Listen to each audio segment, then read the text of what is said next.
Episode 45 शून्य और अनंत के बीच। Future era saga part 4।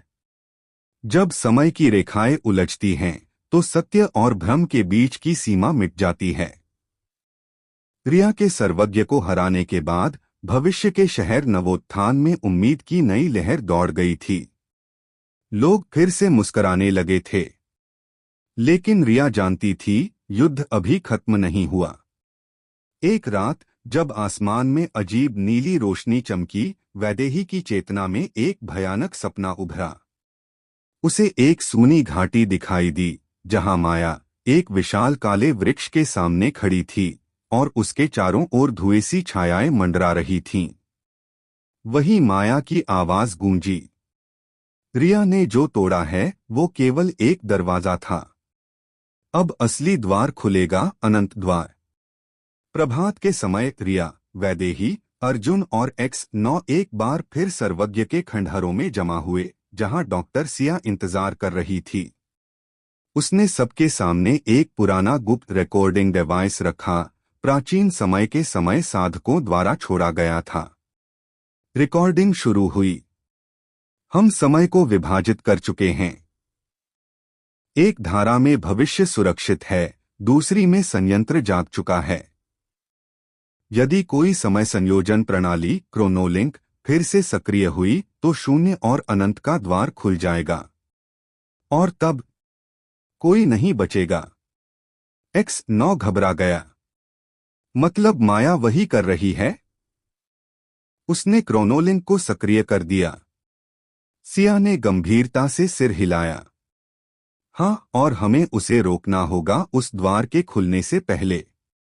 Doctor Siya ने एक नई तकनीक दिखाई, क्रोनोग्लाइडर, एक अंतरसांविधिक यान जो समय और चेतना दोनों में यात्रा कर सकता था।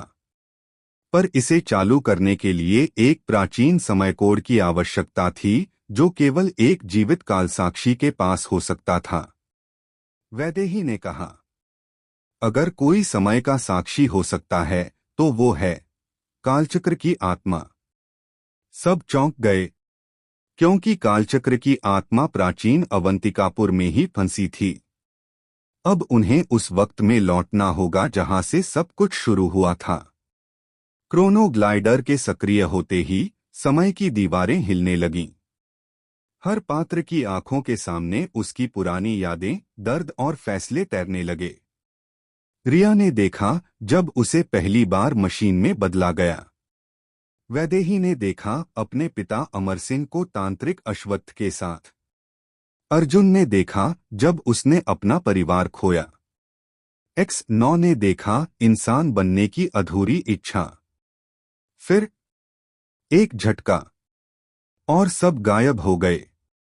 अब रिया, वैदेही, अर्जुन, सिया और X9 फिर से पहुंच चुके थे प्राचीन अवंतिकापुर में, पर अब वह पहले जैसा नहीं था। वहां घना अंधकार था। हवाओं में तंत्र की गंध थी। कालदूत की आवाज गूंज रही थी, स्वागत है समय के भटकते राही। क्या तुम तैयार हो अपनी नियति जानने के लिए?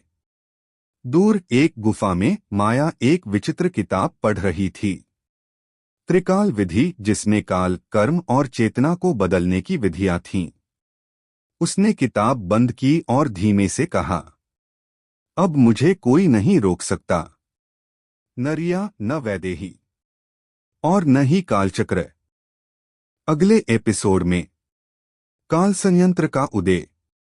माया कैसे पहुंची त्रिकाल विधि तक? कालचक्र की आत्मा क्या बताएगी?